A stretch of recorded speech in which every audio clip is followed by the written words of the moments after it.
Welcome to the Last Minute Show. This month, a couple of weeks ago, I made a presentation on dance dramaturgy in the context of a dramaturgy class, actually, dramaturgy in the contemporary theater and performance. And it was actually a reaction presentation towards the articles that we have read, but I thought that the presentation itself was kind of thinking about certain ideas and that can be useful, that can open other kind of discussions. So for this month, I want to kind of repeat what I taught in the classroom in a way. And the article that I was reacting to was Bojana Kunst's article titled Dramaturgy of Proximity. And so in that article, she has several working questions. She first starts her article telling an anecdote about her experience as a dramaturg in the context of a coaching session that was provided by this production house. And then she actually tells us about the questions that she had about this situation. And those are as follows. What is the aim of dramaturgical coaching in the context of contemporary dance? This is the most general question, I guess. What or which quality does or dramaturgy develop, improve in dance? How should the object of this exchange between the artist and the dramaturg be articulated? What is the object of the exchange between dance maker and the dramaturg? What ability is coached, what is developed, and what can change or shift by means of such a meeting? And these are really important questions, very general questions, but even these preliminary interrogations are not easy to define, to answer, and to my knowledge, no publication so far actually gives like specific answers to these questions. And actually, there's a reason for that. There's a reason for this method of not replying in a way. Partially because dramaturgy in dance or in theater, it's always like provisional. It always works with the situation that is at hand. So in each time, it's somewhat different. And the questions differ according to this difference of the situation. So, nevertheless, Kunst has certain hypotheses in a way.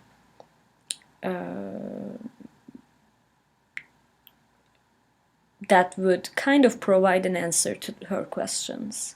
So one of them is that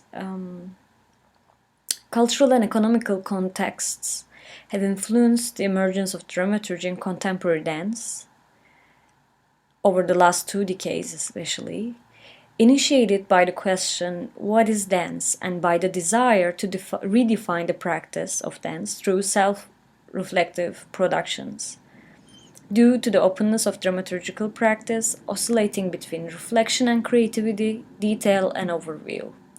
This is more or less a summary of her text. So what I mean by this is that contemporary dance is actually defined in its emergence as the questioning of dance in a way, when the artists started to question and redefine their practice, what they do, how they do it, and the self-reflexivity in a way get projected on the product of this questioning in a way. And that's how there is an openness of dramaturgy going on about looking back at one's own work. So this is one of the hypotheses Bojana Kunst has about this intervention of dramaturgy into the contemporary dance production. And the second hypothesis is that, which is interrelated to the first, the entry of dramaturgy cannot be understood as an aesthetic shift. This emerges from a structural shift in the modes and means of dance production.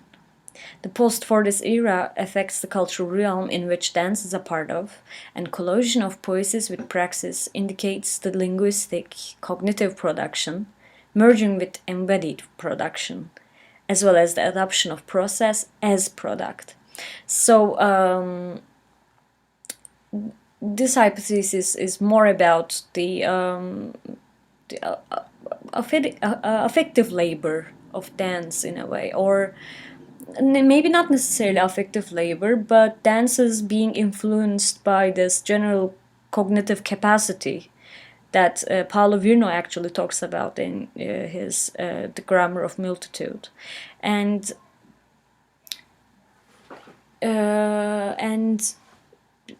this immaterial labor idea also permeates into the field of dance, because dance is in the end part of a cultural realm that's not independent to the shifts in economical and productive models.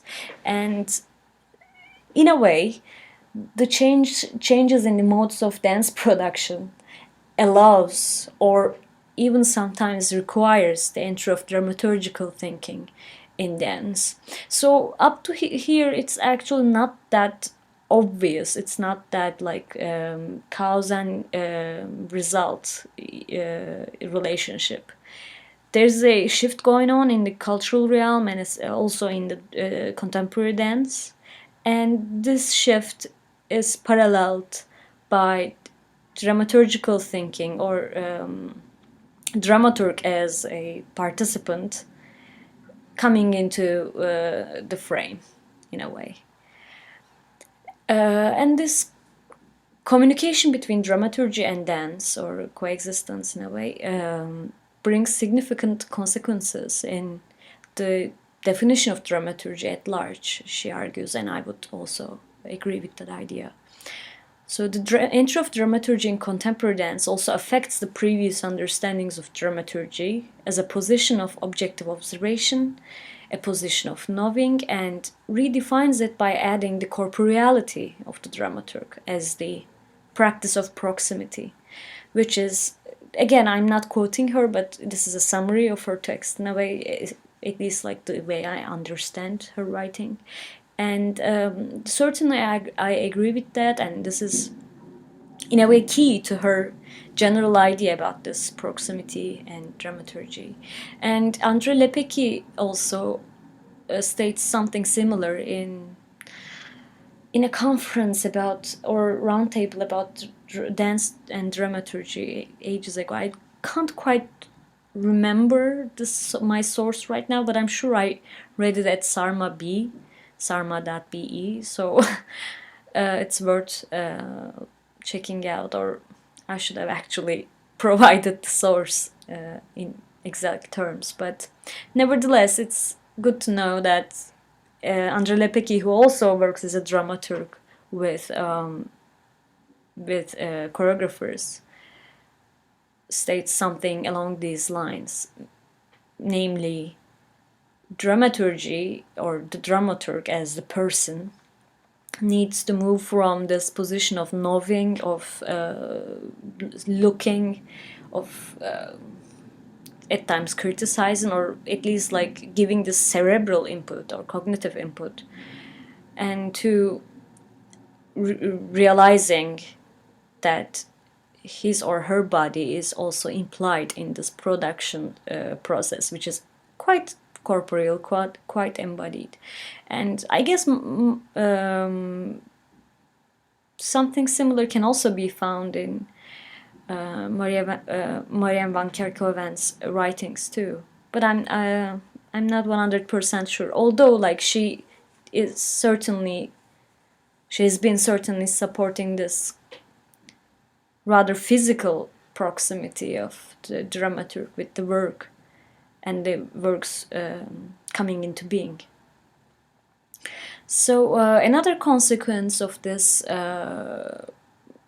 meeting ground between dance and dramaturgy is the disappearance of divisions of labor, also due to post-Fordist immateriality in the production that goes into the artistic product, participates into the shifts and oscillations in the dramaturg's sets of tasks, and changes it into a practice rather than position. So in a way, what's being said here is that exactly because of this post-Fordism, there's a division of labor, meaning that this capacity to look, understand, criticize can be done by anyone that is introduced into this studio or into this stage. And nevertheless, this brings really concrete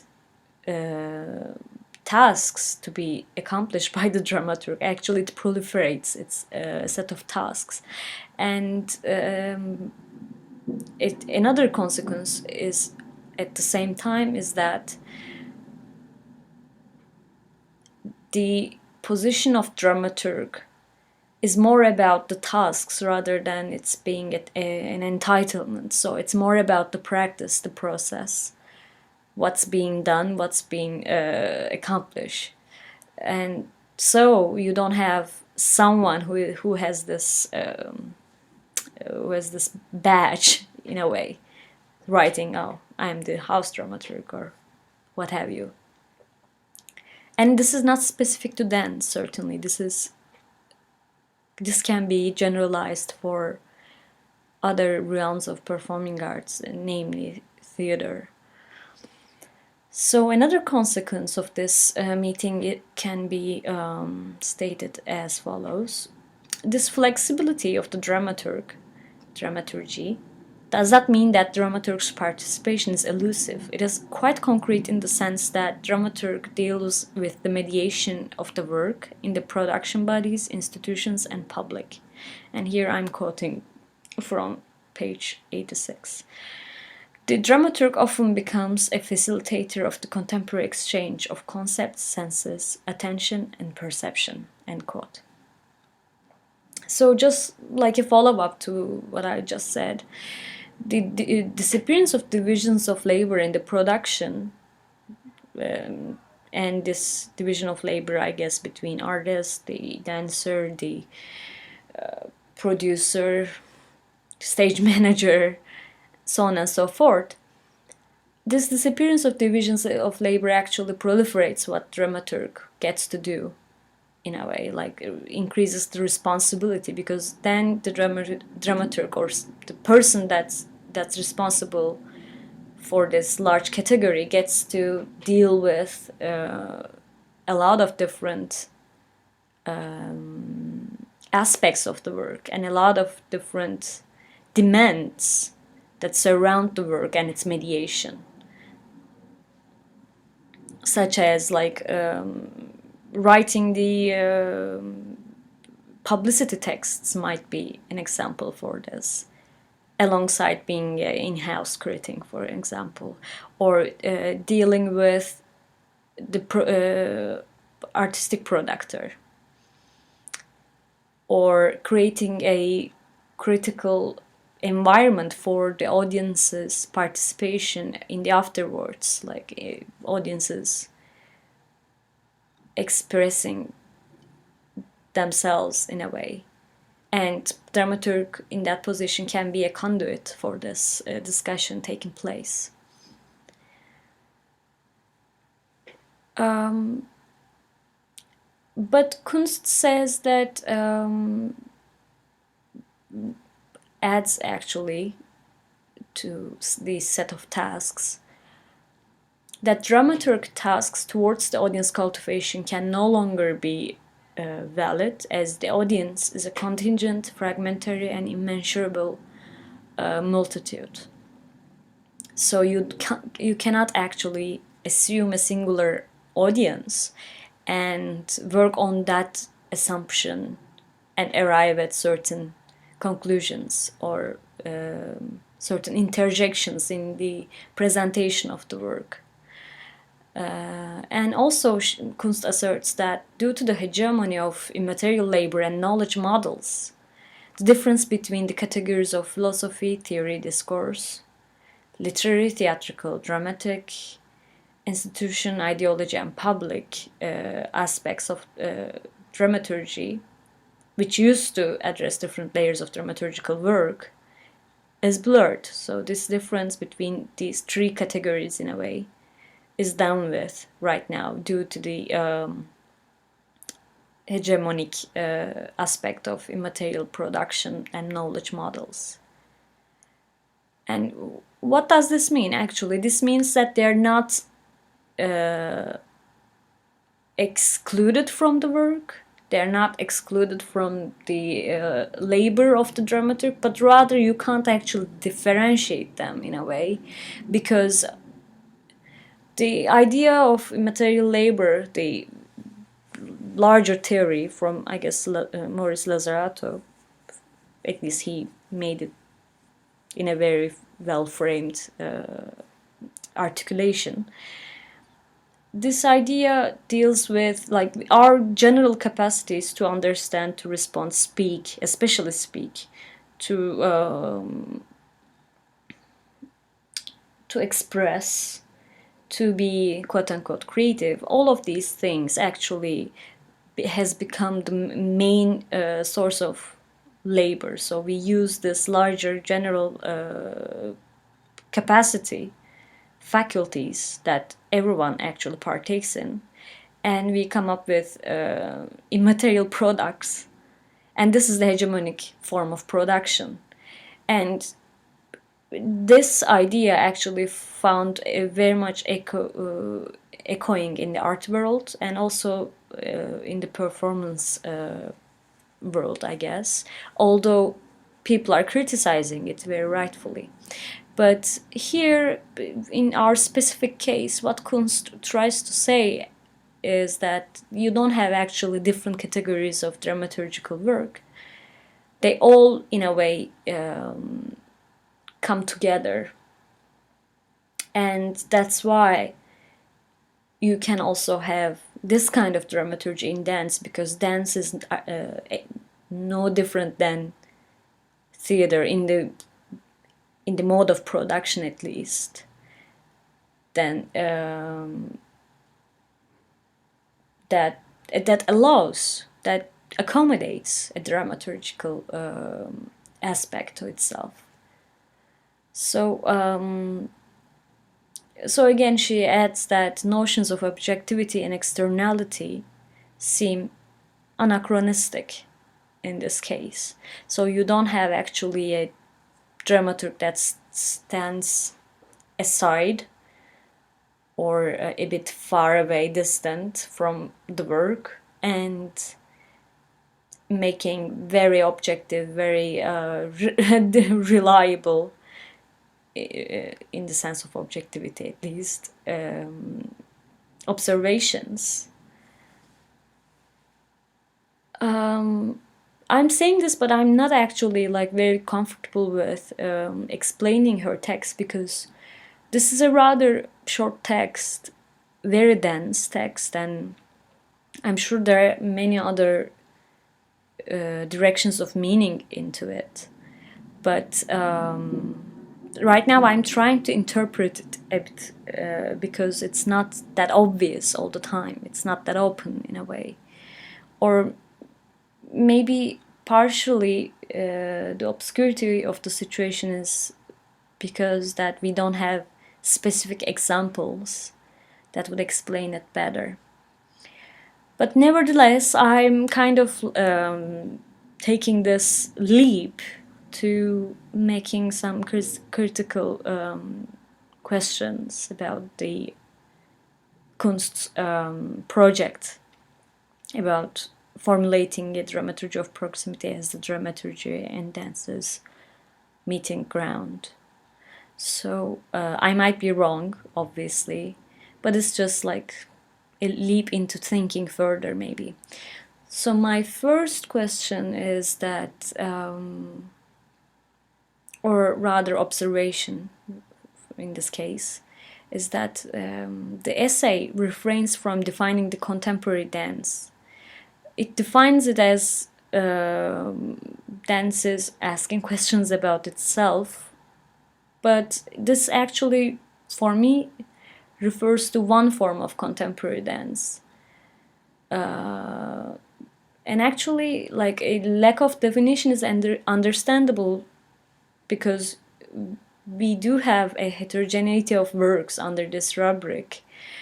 But that term, and using the term without any complication throughout, unifies the field in a way, and actually unifies it even under the larger term dance rather than contemporary dance. So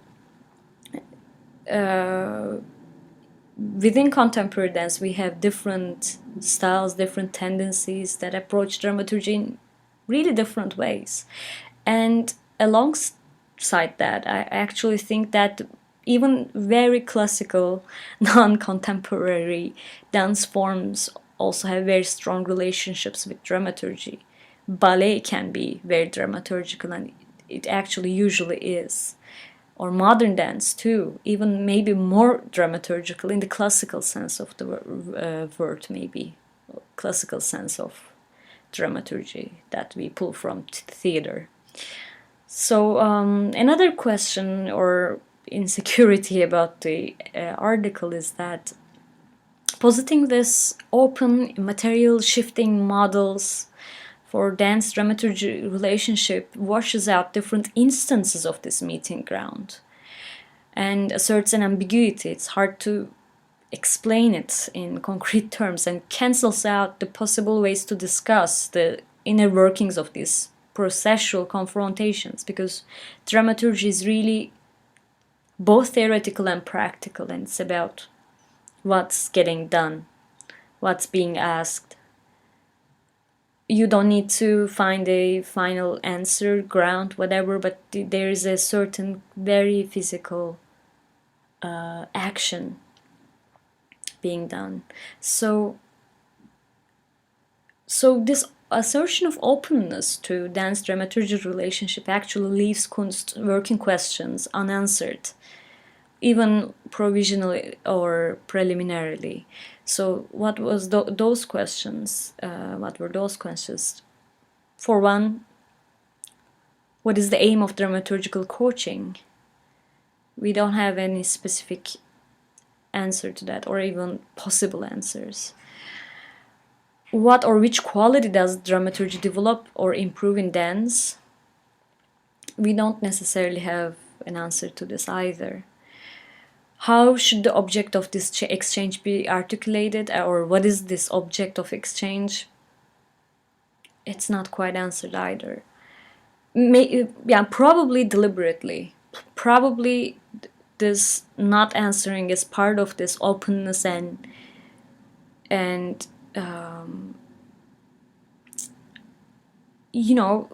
instance-based in situ character of dramaturgy and dramaturgy work in the production of dance. But nevertheless, I kind of feel that even a broad answer that kind of points towards a direction might be useful.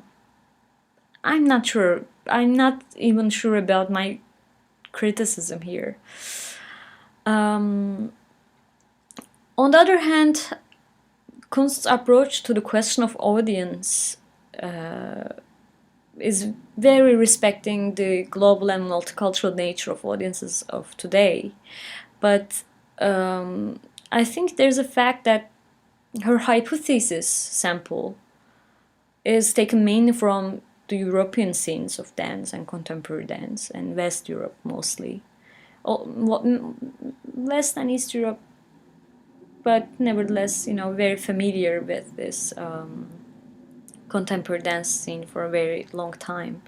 And I feel that these scenes, the countries that have these scenes, have been investing in arts and audience cultivation for centuries, or even like for decades. There's a really like public policy, cultural policy, money being invested, and also publications. I know that for the last decade there are major cuts in many different countries, but nevertheless, you have this cultural background to it. Thanks to strong theater traditions, thanks to strong ballet traditions, maybe, I don't know. There's a usual consumption of performing arts, I have to say, and also pedagogical institutions too. So this aspect, I feel, cannot be taken out of historicity, although we are living in a very like steadfast history, and even actually without a history, there is a cultivation going on, there has been. And my argument here is a bit risky to put into theory, but I feel that someone coming from Turkey, the dramaturgs still need to establish a ground for experiencing, perceiving, or actually not even that, just discussing performance in, understandable communicative terms, like bringing people together after seeing something. Just this push and pull towards talking about what we have seen. This is, I feel, part of the dramaturg's job. And understandable terms, what I mean by this is that something beyond the judgments of, oh, this is good, oh, this is bad, or what is this, And contemporary dance usually gets this, what is this reaction? I mean, it used to, now it's better, but it was thanks to actually dramaturgs and also festival directors, artistic directors that have been working really hard recently. And so my question is, what is this practice of establishing a general and inclusive discourse, if not audience cultivation? I feel that all the audience cultivation is still there when you have contemporary dance, especially in a context that doesn't have a long tradition in dance, modern dance, and ballet. In a context that actually imported these forms. I mean, it's a really big word to use, but I feel that this is what has happened in Turkey, in a way. So, another criticism that I will hold here is that, like, this contemporary dance definition that, dance asking questions to itself and opening it up in a way. It's kind of also Andre Lepecky's definition in his book Exhausting Dance, and it's certainly there. It's certainly there has been a clear line of dance products, contemporary dance works that addressed that, showed this kinship between each other in a way. I think it's only one trend, only one trail within contemporary dance. Maybe all dance works that is being done now asks what is dance as a starting point, but the arrival maybe is not the same. And I agree that the hegemony of movement is a very specific thing that can be overcome, and it has been overcome by Xavier Leroy, Jérôme Bell, Vera Montero or Laribo, and it's very exciting. But this points toward a rather, conceptual, I hate this word, but more cerebral at least, tendencies in the field, more self-referential, more questioning the stage or staging frame. But it falls kind of short of including the works by artists such as, The obvious example might be Anna Teresa de Kersmacher in this case, or Anne van den Broek. I'm not sure if I'm pronouncing correctly, but they can be considered, they should be considered as contemporary choreographers, contemporary dance choreographers, but this definition of contemporary dance doesn't include them. And so my question will be, okay, to what extent we can stretch the notion of dance dramaturgy made by Kunst drawn from her sample? Because this sample of artists tend to work solo, low budget, open process, which certainly defines one working model among others within contemporary dance. And maybe it's getting more and more hegemonical, sure, but I feel a resistance towards generalizing that. So, having said that, I wanted to make preliminary models for for dance and dramaturgy relationships. So, just to open a discussion, I mean, they can be certainly debated and contested. And these models actually sometimes connect in a single working process. But I do observe actually different forms of this collaboration. And actually I try to get away from using dramaturgy as something dramaturg does. So here dramaturgy will not be a position, it's rather than a process that even the company itself can do, the choreographer herself can do, and in most cases does. So my first model is, I titled it as dramaturgy that uses the choreographic system. So I'm gonna read this part. The knowledge of choreographical tools and fundamentals is intrinsic to the dramaturgy in this model. In this case, dramaturgy as the practice of making connections interconnects the somatic and choreographic moments, questions them on technical and physical terms, and hopefully sublimates them with an eye on the larger composition of bodies, rhythms, space, and time.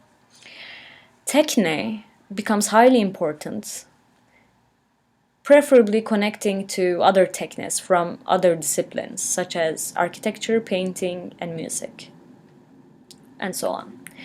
Most prominent example of this dramaturgical approach is in Anna Teresa de Kersmacher's work. So, for example, the choreographer's score was exactly about that, I feel. How she uses the choreographical system and, in a way, draws parallelisms to Chinese divining systems, also to medieval music systems. So there are systems at work, and it's more about the technicalities of each these system. There are lines and numbers that is being concerned, and also this arcane knowledge about the tools. And I feel William Forsythe and Merce Cunningham can also be added to this category. Scoring is important as the main dramaturgical tool in this modeling. And I thought that Jonathan Burroughs actually, although very stylistically different from the former choreographers that I named, his understanding of dramaturgy is also very close on that level. Alongside his artistic career, Burroughs has been working on dance pedagogy and scoring, and his book, Choreographer's Handbook, mainly breaks down and analyzes choreographical tools. And that tools, that very particles of making dance actually also participates in dramaturgy of the work that's being done through these tools. So this is a hypothesis, of course, and I feel that this model is not that immaterial in the sense that it requires actually a specific knowledge beyond cognitive capacity. So it's still like a dramaturgy that can meet with contemporary dance, but it doesn't have to be that, have to have that immaterial quality. Another model, a second model, can be dramaturgy that introduces other systems, namely cultural, associative, dramatic, semantic. Again, I'm making up these adjectives, so they can be disputable. So what I think is that this kind of dramaturgical model looks at the dance product aligned with other cultural artifacts, uses more of an associative method. So it's like, oh, this movement made me remind of this picture or this moment from this film. It's about like stage pictures maybe, or the emotive meanings of certain moments in dance. And it kind of depends on the style of dance, I guess. But this model also tries to elucidate the concepts of the dance or concepts within the choreography, and brings other instances of same concepts or similar concepts in a way being articulated in arts. And it creates layers of meaning between the articulation of bodies and movements, and also articulation that is between this and time and space and context. The sociocultural codes and audience receptions become more important maybe, and certain things are made more readable by the audience members that are not necessarily experienced with dance. And the dramaturgical practice in a way translates the dance's more formal moments into an effective and semantic field for higher communicability. It's not that explaining dance necessarily, but putting into other instances from arts that deals with similar concepts that choreographers dealing with, and enlightening in a way the path to making references to these instances that shared, partaken by the audience from other sources. And another aspect of this dramaturgical model is that dramaturg, or the person who is responsible with that practice, it can be the company itself, as I said, has a specialized knowledge of culture, arts, politics, theory, and history. And usually artists do have a specialized knowledge of these things. And for me, this indicates a bigger division of labor, because if the company is not doing this thing, but a dramaturg is, that's like invited from another field, for example, that insinuates that dance maker, the choreograph, may not know how to approach the work beyond dance or choreography specific histories and knowledges. So they know their dance history, they know their choreographical background, but they don't know their art history, for example, or they're not familiar with architectural or musical connections. So this can be a division of labor in a way. You do your choreography, I do my research, my historical research, kind of thing maybe. And we can actually see this kind of relationship in instances that the production house supported dramaturgical collaborations work, mostly with artists that actually just recently coming into the field that are comparably younger, so they may not have this background of cultural artifacts that can feed into their work. Although it's very hard for me to put this into words because it's kind of implicates a superiority inferiority thing, but I'm not actually concerning that concerned by that. I'm thinking this kind of relationship can be also happening between peers, so it's not a question of hierarchy, I feel. And another example, maybe I'm just making a guess here. I cannot know what's going on in the studio. Another example of this be between Jeroen Peters and Max Stewart, I guess, because they did collaborate in certain works. And if I'm not mistaken, Peters has a PhD in artistry and philosophy, and that certainly comes into his dramaturgical work, I feel. Although he's been also a very prolific dance critic and reviewer, all of these things come into his practice as a dramaturg. And this is not immaterial either, in my opinion.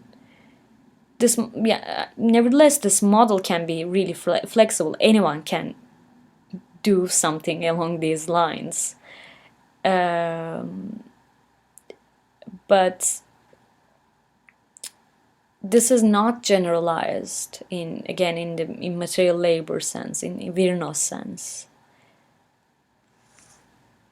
because at one point this dramaturgical approach moves from just making observations or asking questions to the choreographer to bringing connections that tie the work to the larger context. The context here can be the location, but also the cultural field or time or a specific question.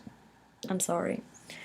So, and on that point, you need if you are bringing references, you need to have that references in a way. And this is a distinction in Bourdieu sense. So the third model can be, it's not quite distinct from the former two, I feel, but nevertheless, I guess I need to talk about it explicitly. So the third model is dramaturgy from within dance cultures and histories. And this one actually may not be too separate from the other two, as I said, but it more focuses on recent and past dance history and traditions across time, across geography, and across styles. It informs and questions the work's ties with other choreographical practices as well as ethnological expressions of dance. And I have a feeling that this mode of dramaturgical practice is more research-oriented, meaning that you go to dance archives, for example, and closer to the traditional understanding of dramaturgy, from its theatrical counterpart.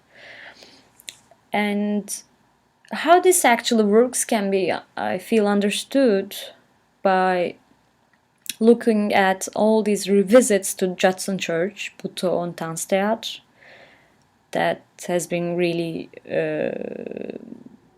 increasing in number in the contemporary dance scene for almost, in the past decade. And again, I'm making a guess here, but I guess Tragel Harrell's Twentelux or Fabian Barba's work Mary Wigman Dance Evening does exactly that kind of dramaturgical work, looking at other instances of from dance and choreography and questioning them, reverting them, manipulating them and feeding them into their current work.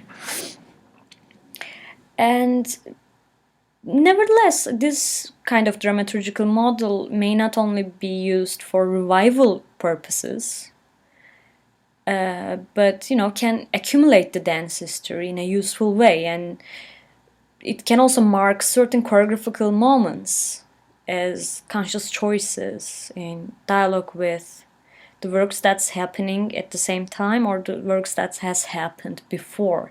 So it's in a way it's a process, something like, okay, you're doing this movement, this connection between here and there, and do you know that this choreographer also uses that kind of thing in her work? Something like this.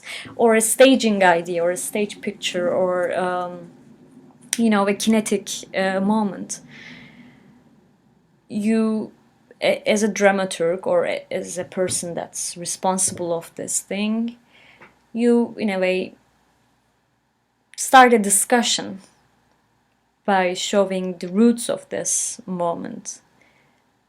Maybe the choreographer is very conscious of what she's using, or maybe she is not, and it's good to be in the know of these things. And that's why actually that's what dramaturgy does in this model, alongside other things like capturing these connections with the dance history. So yeah, these three models are very questionable, very preliminary, and I'm sure I made a lot of mistakes. I throw a lot of trees along my way, but I'm open to discuss these things and be refuted in a way, because I have been trying to participate in contemporary dance works as dramaturg. I wouldn't say dramaturg, but dealing with dramaturgy in a way. And the term itself is very contested. And when you bring it to the dance field, it gets even more contested. And I have a gut feeling about what I am doing, what I have been doing, but I needed to somewhat frame this, like have a kind of category like system to understand, to make it more understandable. And in a way, you put flesh and bone to the practice. And yeah, I'm certainly trying to train myself in this, and I would be happy to participate in a discussion that would certainly change my ideas about dance dramaturgy, what dance dramaturgy can be. And also, I am aware that Martin Spamberg actually writes that you should fire your dramaturg. Maybe he's right. Maybe dramaturgy has nothing to do with choreography. Or maybe actually choreography itself is very dramaturgical. And actually that's where I'm leading to in my belief. Like choreography itself includes what dramaturgy in theater does. So you don't need a dramaturg as a person. But you can certainly incorporate these thinkings, models of dramaturgies from theater or from somewhere else into the choreographical process. And you can also have people aboard, I feel. But I might be wrong. So going back to Kunst, I think proximity idea is really good start. And for me it also indicates the dramaturg's participation, proximity in the creative process too, not only production process. So this is very much contested, and this also creates a lot of anxieties about the positions, like who is the artist then, or what artist doesn't do, or what dramaturg does and doesn't do. And I think, again, there's an answer to these anxieties. Each work and each process is unique in the degrees to which people take up certain roles and put certain materials on the ground. So we can't know it for sure, and no definition can actually ascertain the level of participation. So that's why I'm kind of opening the discussion, and especially proximity can be a good lead on that. I guess that's all for this month. I mean, it's been a very brief program, but this is what I've been thinking lately, and I just don't want to drag the conversation too long. But, like, I'm really open to discuss these things, and if you have any ideas, or if you have other thoughts, do send me an email or add a comment under this video. I think you should be able to do this, and maybe we can discuss further next month. So with that, I'm taking a bow. See you next month.